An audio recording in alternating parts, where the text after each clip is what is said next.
Hello, everyone. We're back out here today checking out some new stuff that we got. Big shout out to our procurement department for the latest acquisition. That is a Benjamin HB22. Now, what I'm assuming that the H is I'm assuming is for hand pump because it's a pump up model. B is for blackened, and this is in 22 caliber. So this is one of the latest or one of the later editions that have come out.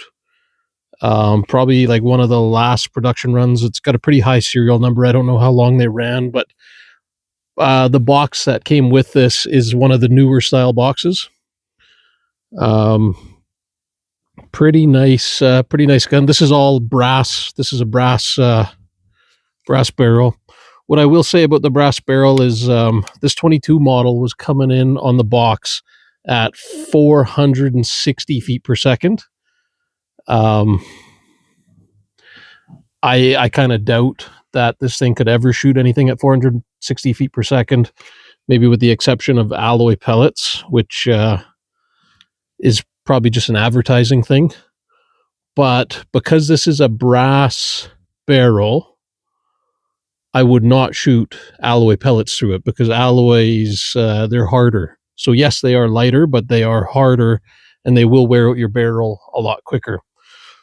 If you have one of these, I would recommend just continue shooting lead. Let's go ahead and check it out.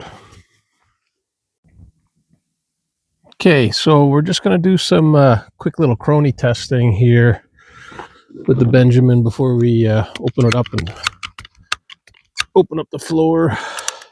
So this is on 4 shots. We've got our Garmin Zero set up.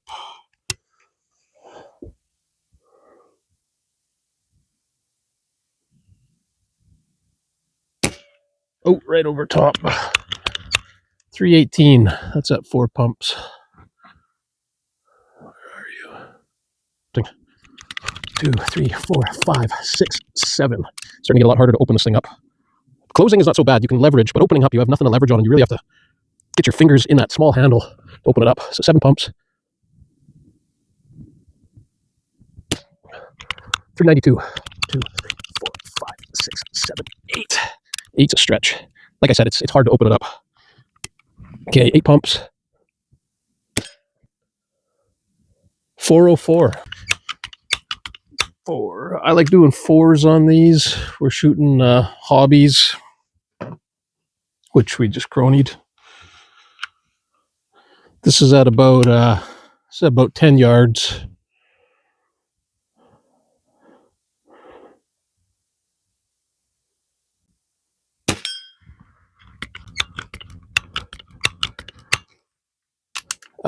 So this gun is like just about brand new. There's still oil. It's still pretty sharp. The loading gate. I'm kind of having a hard time pushing in these brand new tin of wad cutter hobbies into the loading port.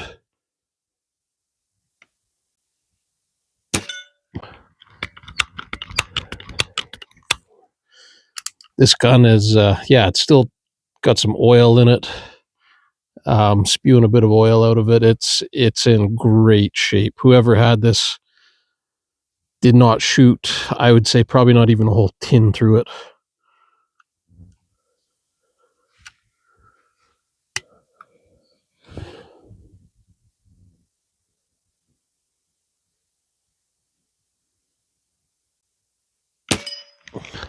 And I can still feel on the trigger is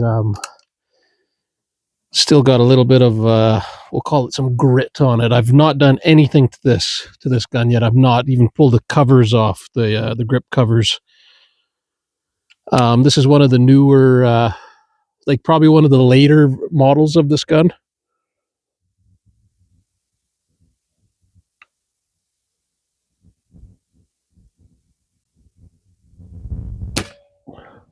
Right over the top.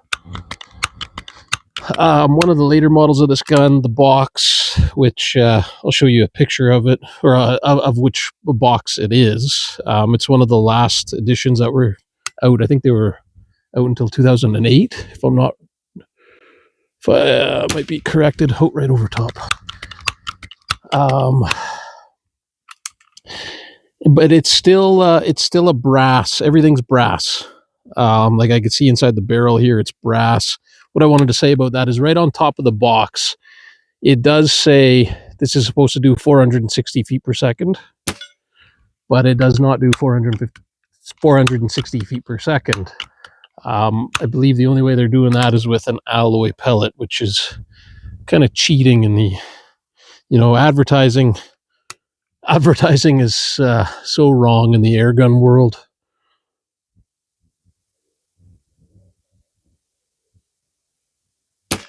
I'm missing. So wrong in the airgun world. I think what they're doing is they're using alloy pellets, but I want to say this being a brass barrel. Ooh, flying. Do not use alloy pellets. They will wear out the rifling in your barrel. This trigger definitely needs a bit of work.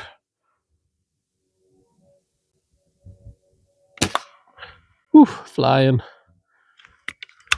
The trigger compared to some of my older Benjamin Sheridans is it's a lot more gritty. This thing, you could tell there was a lot less love put into this as this was near the end of production life.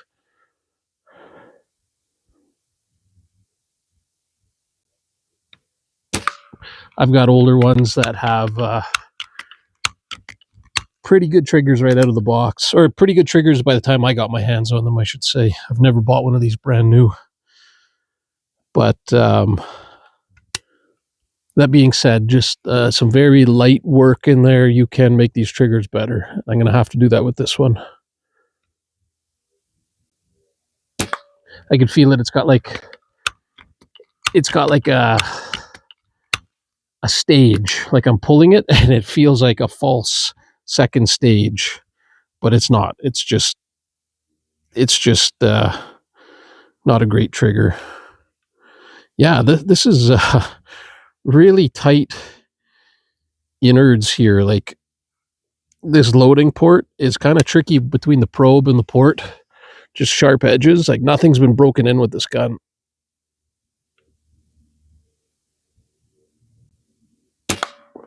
Flying. Pretty awesome.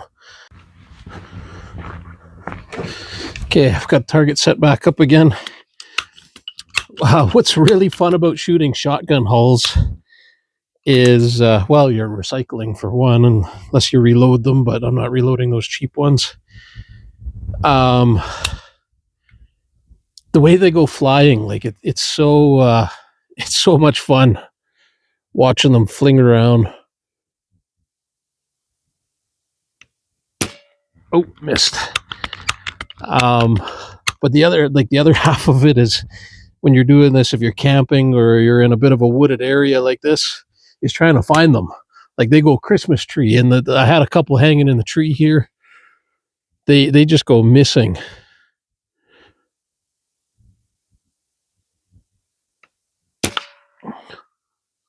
Over to the tree. They're all flinging for that tree.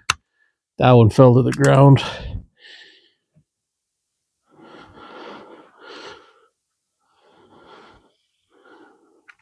Yeah, something about shooting, reactive targets.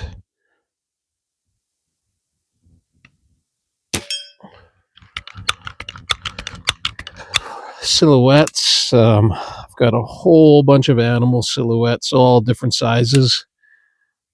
Picked them up at a gun show.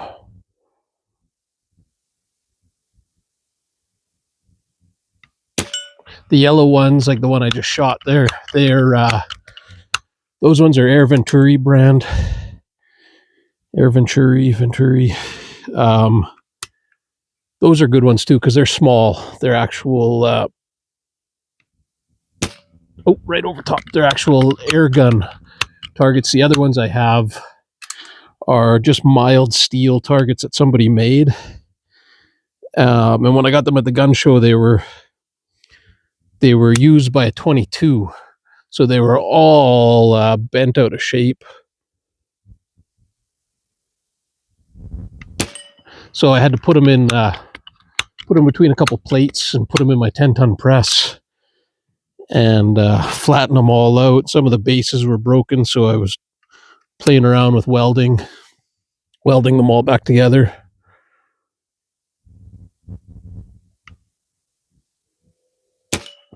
Some of the other ones, I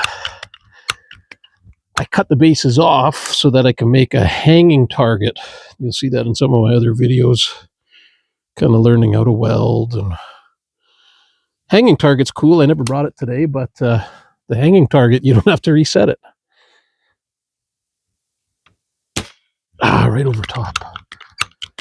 So I got this thing dialed in for windage pretty good, it seems.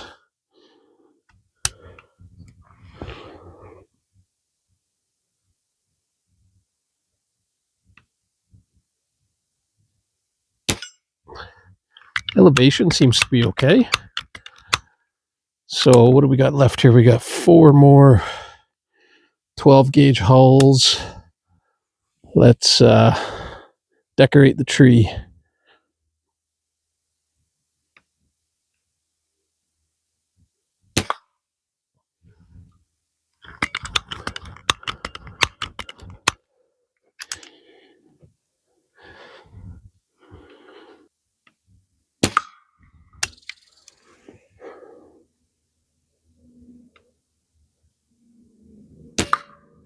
There we go. For the tree, 3 pumps. Yeah, I took the 20 caliber out camping this summer doing this. I had so much fun.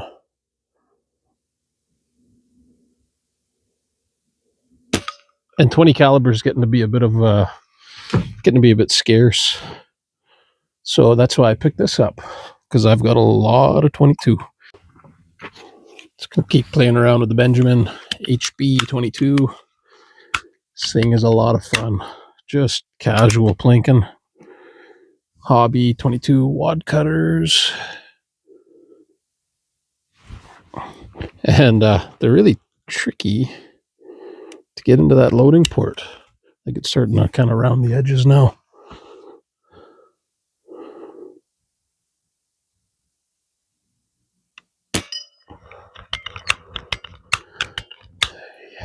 Nice, casual, slow shooting. Starting to slide in there now. Good.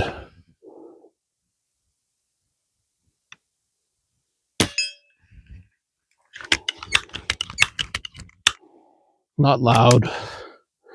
Trigger pull's not horrible. Gonna take it apart probably over the winter. Just give it a bit of love. It like locks in.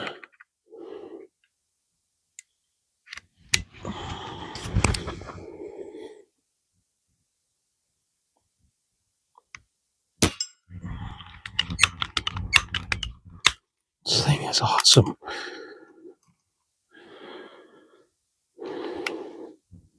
Super awesome.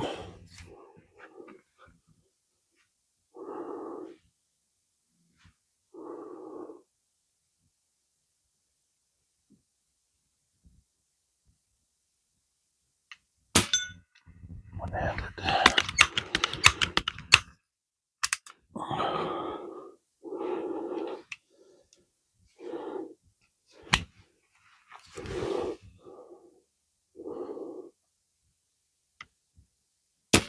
Oh, pulled it. Like I said, there's a bit of a ledge to get over in the trigger. It mistakenly feels like a second stage, but it's not a second stage. It's just a little lip on the trigger, on the sear.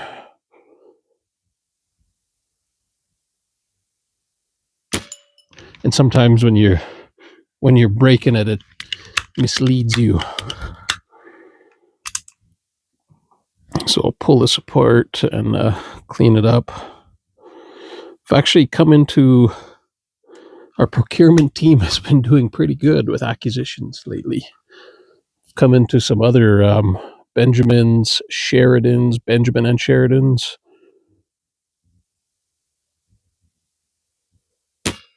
Lost out on a older Crossman. Was it Crossman or older? Might have been older Benjamin in 177. I'm not a huge 177 guy, but old guns like that are.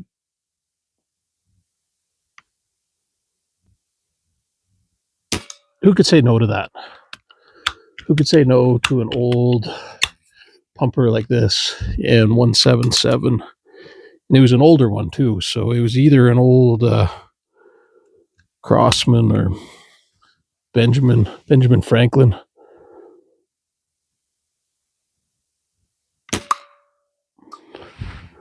So that. Oh, 4 pumps. Let's decorate the tree.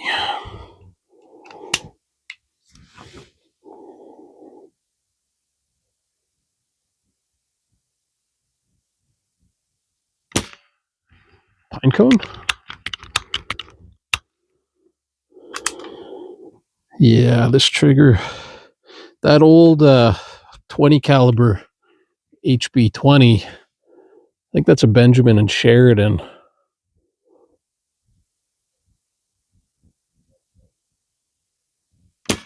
That one's got a sweet trigger. And for shooting 20 caliber, it almost feels like it's a waste. Like a part of me is like thinking I shouldn't be shooting it.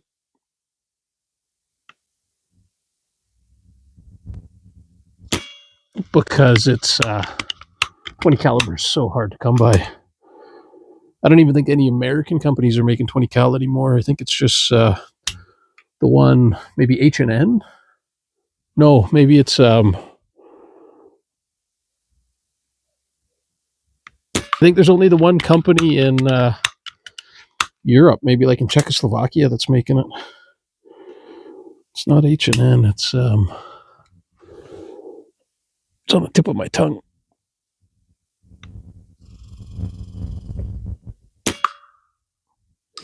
That one flew. Pretty sweet. Pretty sweet.